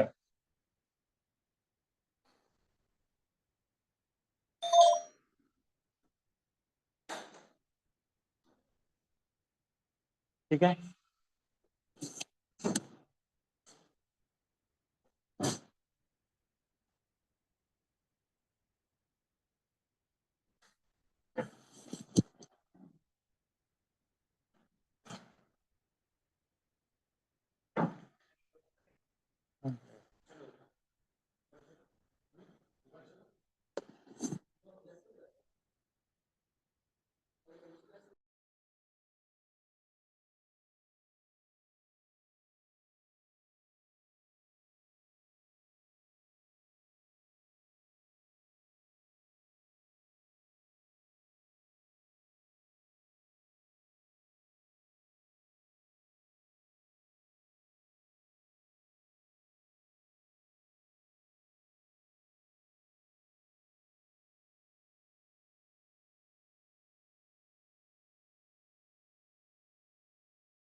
लास्ट एक और एप्लीकेशन है और वो है, चलो पहले इसके ऊपर देख लेते हैं क्वेश्चन या इसके एप्लीकेशन। ये बहुत काम का चीज है जब क्वेश्चन तुम्हें पता नहीं हो कि कैसे बनाना है, लेकिन कभी कभी ये मेथड हेल्प कर देता है। और वहां पे जब डायमेंशनली करेक्ट, मतलब सबका डायमेंशन हमने चेक किया और डायमेंशन में किसी एक पर्टिकुलर जैसे टाइम पीरियड पूछा गया और टाइम पीरियड का एक ही डायमेंशन मिलता है, तो सीधा उस ऑप्शन को टिक करके हम लोग निकल सकते हैं आगे। ठीक है, ऑब्जेक्टिव जब कराऊंगा तो इसका एप्लीकेशन दिखाऊंगा, ये बहुत काम का इंफॉर्मेशन है। ठीक है, आगे बढ़ते हैं। थर्ड एप्लीकेशन क्या है इसका, जो भी क्वांटिटी मल्टीपल के फॉर्म में है, जैसे time period t equal to simple pendulum का जो टाइम पीरियड होता है उसको हम लोग लिखते हैं क्या, T equal to 2 pi root under L by G. ठीक है, तो इसका एक एप्लीकेशन, थर्ड वाला एप्लीकेशन क्या है इसका, to derive relation between different physical quantities, to derive relation between different physical quantities.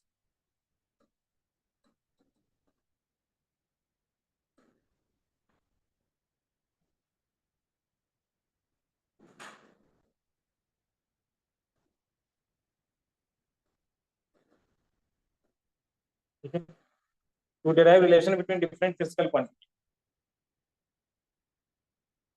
लेकिन ध्यान रखना है इसमें भी लिमिटेशन, लिमिटेशन हर जगह पे आ रहा है। उधर में क्या था कि, चलो लिमिटेशन को इसके बाद डिस्कस करूंगा। ठीक है, अभी हम लोग इसको डिराइव करने जा रहे हैं, T equal to 2 pi root under L by G. तो क्वेश्चन के अंदर वो ऐसे इन्फॉर्मेशन देते हैं कि time period of a pendulum depends upon length of the pendulum. कैसे डिपेंड करा नहीं पता, मैं l to the power a लिख दूंगा, mass of the pendulum m to the power b लिख दूंगा, और acceleration due to gravity of the pendulum तो जी टू द पावर मैं सी लिख दूंगा। ठीक है, कि time period of a simple pendulum, question वैसे कहेंगे time period of a simple pendulum depends upon length of the string of the pendulum and mass of the bob and g acceleration due to gravity. कैसे depend करा हमें नहीं पता, इसलिए हमें लिखना है ऐसे कि टाइम डिपेंड्स अपॉन मतलब proportionality L to the power A M to the power B G to the power C, और equation principle of homogeneity apply करके प्रिंसिपल ऑफ होमोजेनिटी क्या है वो यहाँ पे हम लोग डिस्कस करेंगे। मतलब प्रिंसिपल ऑफ होमोजेनिटी यह कहता है कि लेफ्ट हैंड साइड का डायमेंशन और राइट हैंड साइड का डायमेंशन इक्वल होना चाहिए। ठीक है, तो अगर हमने ऐसे कैलकुलेट किया इसको कि टी प्रोपोर्शनलिटी हटाएंगे तो एक कांस्टेंट आएगा, लेकिन ये डायमेंशन लेस कांस्टेंट होता है, इसको लिखने का जरूरत नहीं। ठीक है, इसके बाद मैं लिखूंगा नहीं इसको। L to the power A, M to the power B और g to the power c. ठीक है, अब सबका डायमेंशन लिखना है, इस के को छोड़ देना है। L to the power A, M to the power B और जी को लिखेंगे L T minus one to the power सी।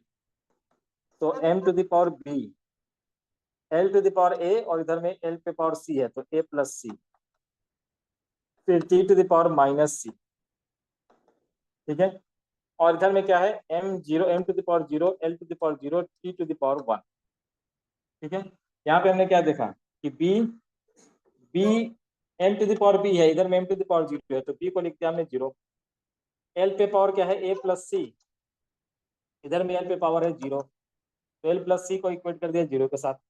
फिर यहाँ पे T to the power minus c और यहाँ पे है वन। ठीक है, तो minus c equal to one, तो सी इक्वल टू माइनस वन। ठीक है, सी का वैल्यू माइनस वन, तो ए का वैल्यू कितना, ए का वैल्यू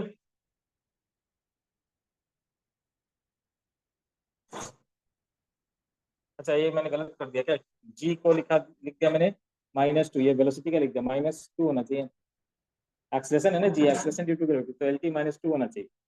तो यहाँ पे है ये two C, two C, two C equal to one, तो सी equal to minus of one by two, C का वैल्यू आ गया माइनस वन बाई, सी का वैल्यू यहाँ पे पुट करेंगे तो ए की वैल्यू निकाल सकते हैं यहाँ पे हम लोग a equal to minus c, तो a equal to one by two, a की value one by two, a की value one by two, b की वैल्यू जीरो और सी पे पावर आ चुका है माइनस वन बाई टू। अब देखो इस रिलेशन को हम कैसे निकाल सकते हैं, टी प्रोपोर्शनलिटी जब हटाएंगे तो एक कांस्टेंट के दिया था L to the power a, तो L to the power a का वैल्यू कितना, one by two, one by to.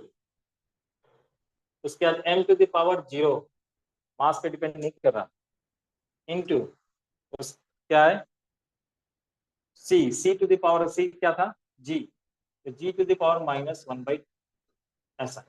इसी को अरेंज करेंगे तो के इंटू मास के ऊपर तो ये डिपेंड कर ही नहीं रहा, एल बाई जी, और एल के ऊपर वन बाई टू, जी को नीचे लिख दिया मैंने, ये वन बाई टू आ चुका है नीचे आकर के, ये one by two, so k into root under L by.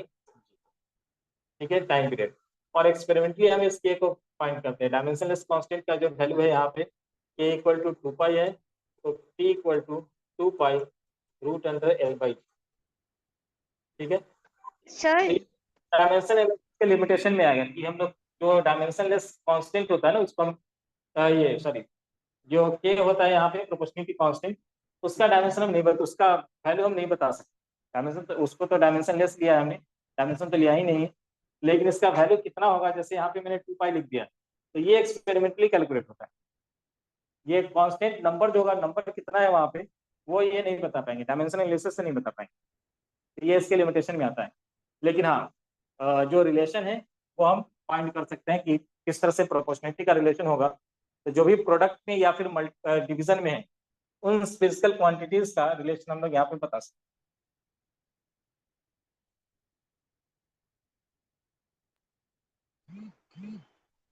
Sir हैं। सर हमें ये कैसे पता चलेगा कि टी का प्रोपोर्शनैलिटी एल एम जी ये सब के टर्म्स में निकालना है? क्योंकि वो क्वेश्चन में वो वर्ड यूज करेंगे डिपेंड्स अपॉन, देखो मैं दिखा देता हूँ दो तीन क्वेश्चन में। ठीक है, इसको हटाओ। हाँ सर।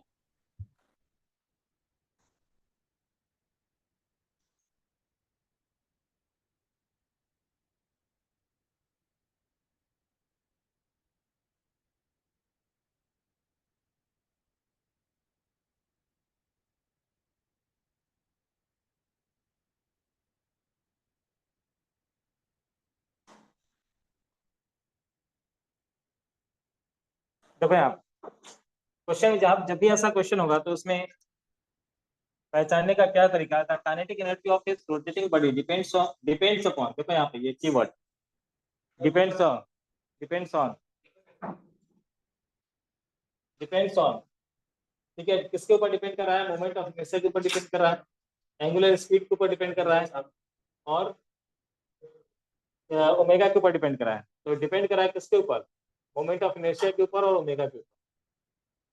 ठीक है, तो कैसे डिपेंड कर रहा है वो हम लोग इस तरह से लिखेंगे कि kinetic energy depends upon proportionality I to the power a omega to the power b, ऐसे लिख दिया हमने। अब प्रोपोर्शनलिटी हटाएंगे तो एक नया कांस्टेंट देना है, इसलिए ये कैपिटल के है, कैपिटल के काइनेटिक एनर्जी को बता रहा है। यहाँ प्रोपोर्शनलिटी हटाने के बाद जो कांस्टेंट है वो ये वाला। ठीक है, तो आई है मोमेंट ऑफ इनर्शिया, लिख दिया है। मोमेंट ऑफ इनर्शिया का फॉर्मूला लिख दिया उन्होंने, 2/5 में नंबर, ये नंबर है, नंबर का कोई डायमेंशन नहीं, वहीं पे हो। हाँ, हाँ, तो सर इसमें जो k की वैल्यू है वो हम 2 पाई ही लेंगे जैसे हमने पहले लिया? क्या लेंगे? 2 पाई जैसे आपने भी पीछे लिखा था। नहीं, 2 पाई हमेशा नहीं होता, वो कांस्टेंट एक्सपेरिमेंटली डिटरमाइन होता है। अच्छा ठीक है। ठीक है, वो एक्सपेरिमेंटली डिटरमाइन होता है। ठीक है, वो नंबर का कोई डायमेंशन होता नहीं, तो हमें ऐसे करना पड़ेगा। यहाँ पे कैसे करेंगे क्वेश्चन को? क्या बोला कि kinetic energy of rotating body depends upon किसके ऊपर?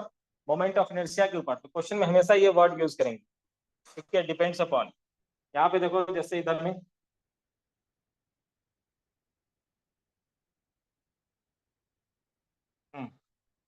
यहाँ पे क्वेश्चन नंबर 17 देखो, the frequency of a vibration of string depends on. तो हमेशा किसके प्रोपोर्शनल लेना है? हाँ, प्रोपोर्शनल कैसे होगा ये हमें नहीं पता होगा, तो जिसके ऊपर डिपेंड्स अपॉन कहेंगे उन सब पे पावर हम लोग ए बी सी लेकर के ऐसे लिखते हैं एक्सप्रेशन। मैं 2-3 क्वेश्चन करके दिखा देता हूँ ताकि ये चीज क्लियर हो जाए। पहले हम लोग 14 वाला क्वेश्चन लेते हैं। ठीक है, क्या कहा है कि काइनेटिक एनर्जी किसी रोटेटिंग बॉडी का, काइनेटिक एनर्जी को कैपिटल कैसे लिखा है, और वो रोटेटिंग बॉडी का किसके ऊपर डिपेंड कर रहा है? मोमेंट ऑफ इनर्शिया आई के ऊपर, एंगुलर स्पीड ओमेगा के ऊपर, एंड के इक्वल टू के आई ए। ये तो हमें लिखना था ऐसे कि के डिपेंड्स अपॉन, तो के प्रोपोर्शनल टू हमें ऐसे लिखना था, के proportional to kinetic energy of a rotating body depends upon moment of inertia, तो I to the power a, and angular velocity omega, angular speed omega. तो ऐसे लिखना था हमें।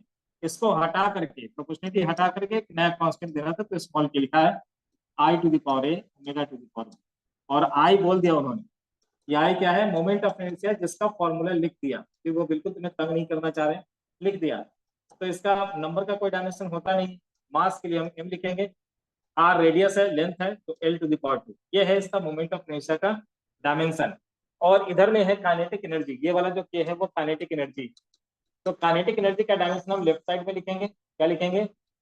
वर्क डन का जो डायमेंशन होता है ml2t-2। इसका कोई डायमेंशन लेना नहीं है, डायमेंशन कांस्टेंट है। ठीक है, इसका वैल्यू क्या होगा अभी हम नहीं पता। I to the power a, I को हमने क्या लिखा? मोमेंट ऑफ इनर्शिया, और मोमेंट ऑफ इनर्शिया होता है mr², तो ml to the power ml to the power 2, omega is t-1 to the power b। ठीक है, अब यहाँ पे m टू द, इसके पावर a है, उसके power b, m to the power a, l to the power 2a, and t to the power -b। इधर में m to the power 1, l to the power 2, t to the power -2। अब हमें क्या करना है? Principal of homogeneity लिख लेना ये चीज। प्रिंसिपल ऑफ होमोजेनिटी क्या कहता है? प्रिंसिपल ऑफ होमोजेनिटी कहता है कि लेफ्ट हैंड साइड का डायमेंशन और राइट हैंड साइड का डायमेंशन इक्वल होगा। Principal of homogeneity.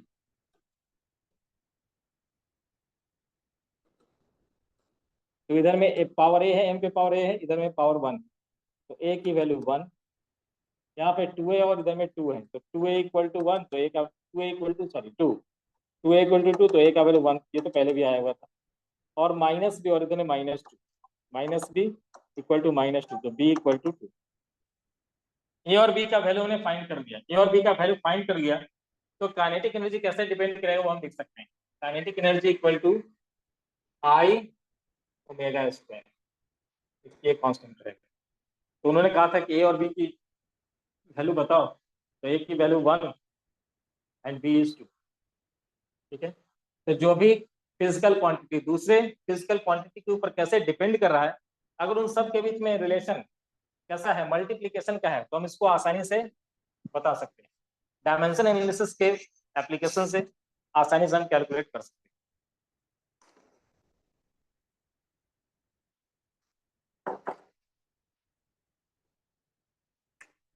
ठीक है, डायमेंशन एनालिसिस की एप्लीकेशन से आसानी से हम कैलकुलेट कर सकते हैं।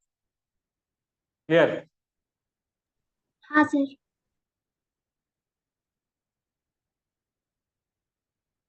चलो एक क्वेश्चन तुम लोग भी करके देख लो, देख ही लो।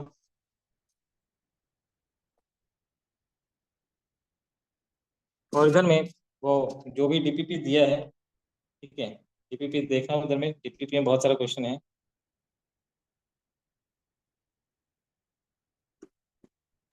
सर कौन सा क्वेश्चन करना है? बता रहा हूँ, अभी एससी वर्मा से ले रहे हैं, ओ अच्छा ठीक है सर। एससी वर्मा से ले रहे हैं। तुम लोगों ने किया या नहीं किया, ऐसे भी किया या नहीं किया है? सर जितना आपने करा है उतना करा है। तो लास्ट वाले क्लास में ये सब चीज हमने डिस्कस किया था, ठीक है। आज ये सब क्वेश्चन नंबर 8, क्वेश्चन नंबर 9, 10 ये सब चीज डिस्कस कर दिया है। ये 10 100 वाट को सीजीएस यूनिट में कन्वर्ट करेंगे, यूनिट कन्वर्सन वाला पहला एप्लीकेशन, ठीक है, ये करा दिया। 72 डाइन पर सेंटीमीटर को कन्वर्ट करना ऐसे यूनिट में, ये आसान होगा ना, ठीक है। ये क्वेश्चन था भी उधर में डीपीपी में, ठीक है, उसमें उल्टा था, वो न्यूटन पर मीटर स्क्वायर था, उसको इसमें कन्वर्ट करना था, यहाँ पे रिवर्स। क्वेश्चन नंबर 14 करा दिया। 15 बिल्कुल उसी के ऊपर है, थ्योरी ऑफ रिलेटिविटी क्या कहता है कि एनर्जी इज प्रोपोर्शनल टू, यहाँ पे बोल दिया डिपेंड्स अपॉन की जगह पे लिख दिया प्रोपोर्शनल टू। तो या तो यही दो कीवर्ड है, या तो वो कहेंगे क्वेश्चन के अंदर कि प्रोपोर्शनल है, तो ई प्रोपोर्शनल टू इसमें ऐसे लिखना था, E proportional to M to the power A M C square, लोग जानते हैं, लेकिन अभी हमें उसी को डिराइव करना है। तो M to the power a c to the power two, तो sorry c to the power b ऐसे लिखेंगे, c to the power b ऐसे लिखेंगे। The energy obtained is proportional to certain power of mass m to the power a and speed of light c. So c to the power b. Guess the relation among the quantities using the method of dimension. Dimension को use करके इनके बीच में relation stable करना है। तो क्या करेंगे, इधर में लिख देंगे ml2t-2, इधर में k into m to the power a, c को लिख देंगे lt-1। फंडामेंटल जो नहीं है उसको फंडामेंटल में एक्सप्रेस करना पड़ेगा। ये स्पीड है तो इसको लिखना पड़ेगा lt-1 to the power b, l to the power b और t to the power minus b हो जाएगा, ठीक है। फिर प्रिंसिपल ऑफ होमोजेनिटी अप्लाई करके वो निकालना है a और b कितना है, ठीक है। उसी तरह से current through a conductor, resistance and potential difference across its in according to Ohm's law, product of these quantities equal the third one, ठीक है, equal the third one. Obtain Ohm's law from dimension analysis. Dimension analysis से Ohm's law निकाला है, वो are और इसका भी का डायमेंशन उन्होंने दे रखा है, ठीक है। और तो अपने मन से बना लो कि भी प्रोपोर्शनल है, या तुम्हें जो करना है करंट आई को बनाना है तो I proportional to v to the power a r to the power b ऐसा लिखना। v का डायमेंशन पता है इधर में आ गया, ये रहा v का डायमेंशन, और r का डायमेंशन भी उन्होंने दे रखा है, तो r में r का डायमेंशन, v में v का डायमेंशन। फिर प्रिंसिपल ऑफ होमोजेनिटी अप्लाई करेंगे, m का यहाँ पे पावर 0 है, l पे पावर 0 है, t टू द पावर 0 है, ठीक है, सिर्फ i है इधर, तो इधर में उसके अकॉर्डिंग a और b में हम रिलेशन बनाएंगे, a और b की वैल्यू निकालेंगे, a और b की वैल्यू निकाल करके यहाँ पे सब्स्टिट्यूट कर देंगे, आ जाएगा v equal to I R वाला फॉर्मेट ही आएगा, ठीक है। यानी कि r टू द पावर -1 आएगा, v टू द पावर 1 आएगा, ठीक है। तो v ये 1/r लिखेंगे और r को मल्टीप्लाई कर, तो जो रिलेशन है वो यहाँ से हम बना सकते हैं, ठीक है। उसके बाद देखो 17 number, the frequency of a vibration of string depends upon, तो फ्रीक्वेंसी मतलब t-1, ये हो गया लेफ्ट हैंड साइड में, और फ्रीक्वेंसी डिपेंड्स अपॉन क्या कहेंगे कि फ्रीक्वेंसी इज प्रोपोर्शनल टू किसके ऊपर, length l to the power a, tension in the string f to the power b, ठीक है, एंड मास पर यूनिट लेंथ ऐसे लिखेंगे m/l। ये जो m है स्मॉल m, ये एक्चुअल में m/l है, अभी तो स्मॉल m लिख रहा हूं मैं, small m to the power c, लेकिन बाद में जब सबका डायमेंशन पुट करूंगा तो इस स्मॉल m को मैं लिखूंगा m/l ऐसे लिखना है, डायमेंशन बोल दिया है यहाँ पे, मास पर यूनिट लेंथ को वो m से एक्सप्रेस कर रहा है, तो हम लोग लिखेंगे इस तरह से l to the power a, f to the power b, m to the power c, और फिर निकालना है हमें एक्सप्रेशन। चलो ये करके दिखाओ नंबर 17, बताओ जल्दी क्या होगा, ट्राई करो जल्दी फटाफट, और भेजना है सब लोगों को व्हाट्सएप पे सेंड करो। जल्दी, 2-3 मिनट का टाइम दिया, जल्दी फटाफट बना के बताओ।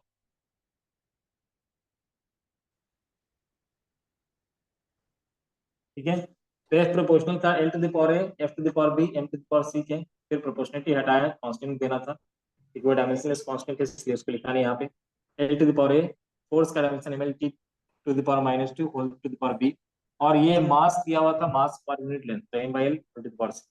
अब क्या किया, प्रिंसिपल ऑफ मोमेंटम को अप्लाई करके इक्वेशंस बनाने, तो a plus b minus c equal to 0, b plus c equal to 0, और -2b इक्वल टू -1, तो b का वैल्यू आ गया यहाँ से 1/2। b का वैल्यू जब आ गया इसके अंदर पुट कर दो, कौन का 3 इक्वेशन बना था यहाँ पे, ठीक है, from equation 2 b equal to -c या c इक्वल टू -b, तो यहाँ से हम लिख सकते हैं -1/2, ठीक है। और उसके बाद फिर यहाँ पे a plus b minus c equal to 0, क्या लिखेंगे इधर में, a का value c minus b, c की वैल्यू कितनी है, c की वैल्यू है -1/2, और b कितना है 1/2, ये हो चुका है -1, ठीक है, -1, तो क्या लिखेंगे, f proportional to l to the power -1, f to the power 1/2, और दूसरा क्या था, m मास पर unit length, m to the power -1/2, इसी को लिखेंगे f equal to a into, क्या हो जाएगा ये a बाई एल, लेंथ नीचे आ जाएगा, और ये हो जाएगा root under f by m, ठीक है, f बाई एन, ऐसा है, तो ये एक्सप्रेशन निकल के आया, फ्रीक्वेंसी इक्वल। अब ये एक्चुअल में root under f by m जो होता है, ये एफ बाई एम डायमेंशन से चेक कर सकते हो, ये वेलोसिटी का है डायमेंशन, तो वेलोसिटी बाई लेंथ v/12 होता है फंडामेंटल, तो उस फॉर्म में आए। के का वैल्यू हम लोग यहाँ पे क्या लिखेंगे, ए का वैल्यू एक्सपेरिमेंट से कैलकुलेट होगा, ये न्यूमेरिकल वैल्यू, ठीक है। तो कैसे डिपेंड कर रहा है वो हम ऐसे लिख सकते हैं, क्लियर हुआ, फ्रीक्वेंसी के ऊपर ये हाँ कैसे सर। डिपेंड, फ्रीक्वेंसी कैसे डिपेंड करे लेंथ के ऊपर, तो इनवर्सली प्रोपोर्शनल फोर्स के रूट अंडर एफ के प्रोपोर्शनल, और मास हो जाएगा इनवर्सली प्रोपोर्शनल टू, ठीक है, तो ऐसे हम लोग लिख सकते हैं। ये कौन सा नंबर क्वेश्चन था एससीबी का, 17। 17, ठीक है।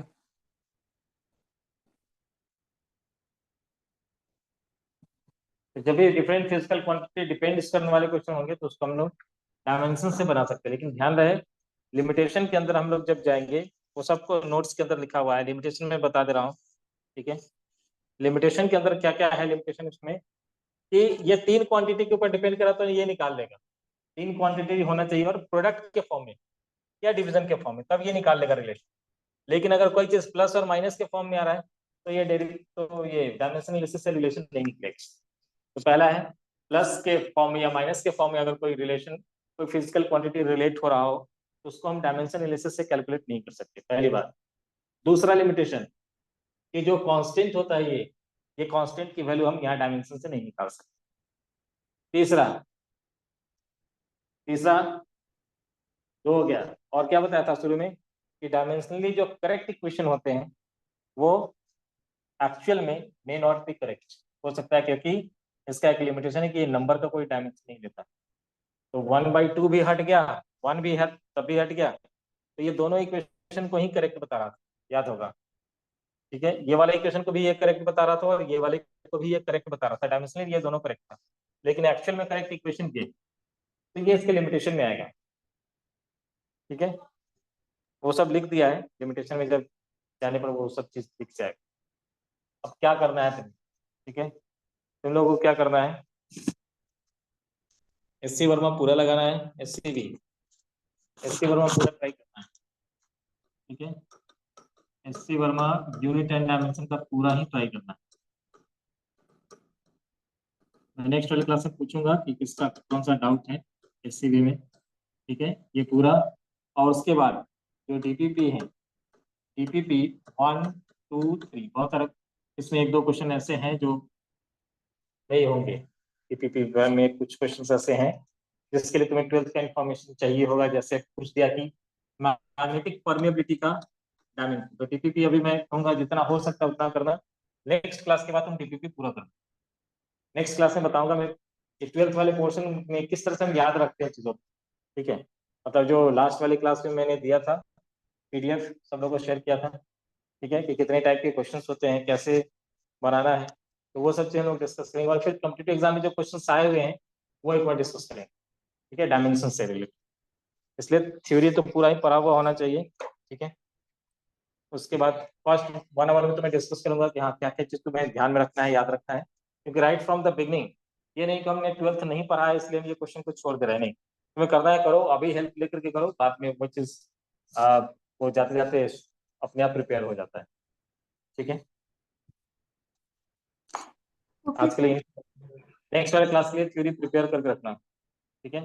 नेक्स्ट वाले क्लास यानी वेडनेसडे वाले क्लास में जेई मेन से लेकर के जो एडवांस वाले क्वेश्चन वो सब दिखाऊंगा इधर, ठीक है, और नीट वाले क्वेश्चन भी कैसे क्वेश्चन आए हैं और बन पा रहा है या नहीं बन पा रहा है। ये एडवांस के क्वेश्चन वो लोग थोड़ा स्मार्ट होते हैं, वो ज्यादा अच्छे से क्वेश्चन को इधर तोड़ मरोड़ कर देते हैं। डायमेंशन चूंकि एक इजी सेक्शन है, ठीक है, लेकिन वो लोग इस तरह से क्वेश्चन देंगे कि तुम्हें हो सकता है कि छोड़ देना पड़े। लेकिन जब भी वो लेंथी क्वेश्चन टाइप का पूछते हैं हमेशा कोई ना कोई टेक्निक होता है, उसको आइडेंटिफाई करना होता है। इसे हम लोग नेक्स्ट वाले क्लास में डिस्कस करेंगे, ठीक है। तो आज के लिए यहीं तक करते हैं। Thank you sir.